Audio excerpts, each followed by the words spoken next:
Bitcoin crossing the $14,000 mark. Cryptocurrency surpassing 15,000 for the first time ever. Now it looks like we may hit the 17,000 mark.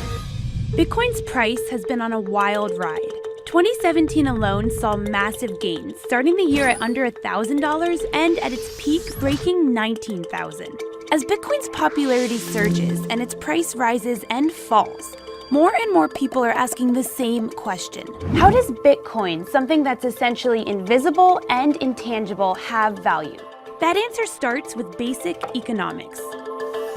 In econ, one easy way to think about value is like this. Something has value if it checks the following two boxes: scarcity and utility. Scarcity just means that the supply is finite. And in the case of Bitcoin, there's actually a set cap on the number of Bitcoins that can ever exist, 21 million. Ben Yu, a blockchain expert living in San Francisco, says this set cap makes it more desirable than other assets, even gold. We can have things like the California gold rush, where people find an enormous supply of gold just by accident somewhere, and that can dramatically increase the supply over time.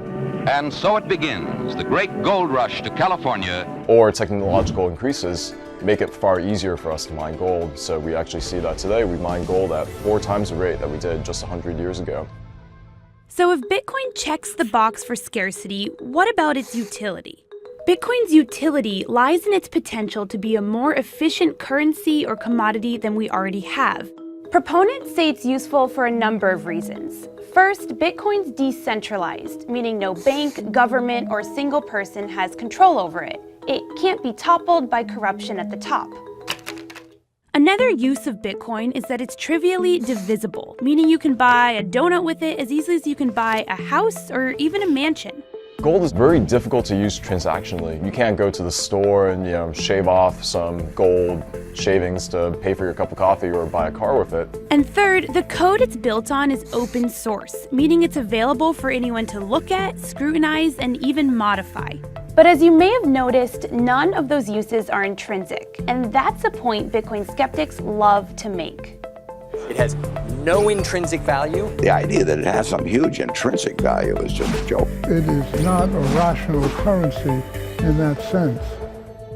But here's the thing, other assets and currencies that we trust, like gold and paper money, don't have that much intrinsic value either. Take dollar bills. According to the Federal Reserve, it costs about 12 cents to create a $20 bill. So the rest of that 20 bucks, the remaining $19.88, comes from the trust people place in it. And that's actually exactly the same with Bitcoin. Fiat currencies and Bitcoin and almost any other form of money is just based on the trust that people place in it. Tom Lee says that Bitcoin is no different from Facebook or Google. If you ask a baby boomer, can you justify the value of anything that's a digital business? They probably don't accept that Facebook, Google, Netflix, Amazon, Apple, these are the largest companies in the S&P 500, and they're primarily digital businesses built almost purely on digital trust. So if we agree Bitcoin has some value, at least for some people, then how much could a single Bitcoin actually be worth? We see people on TV making predictions all the time. I wouldn't be surprised to see a 6-figure headline. The end game on Bitcoin is that it will hit $300,000 to $400,000. But how are they actually getting these numbers? A lot of them do it by comparing Bitcoin to gold, because they perceive those two assets as being most similar to each other. The total value for all the gold ever mined in the world is about $7.5 trillion. So if Bitcoin were to replace gold completely, then each Bitcoin would be worth $357,000. It's simple math. The total value of gold divided by the total number of Bitcoins equals the potential value of each Bitcoin.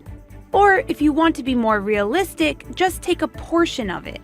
If Bitcoin just captures 5% of the total market for alternative currencies today, which is predominantly gold, Bitcoin's worth $25,000 per coin.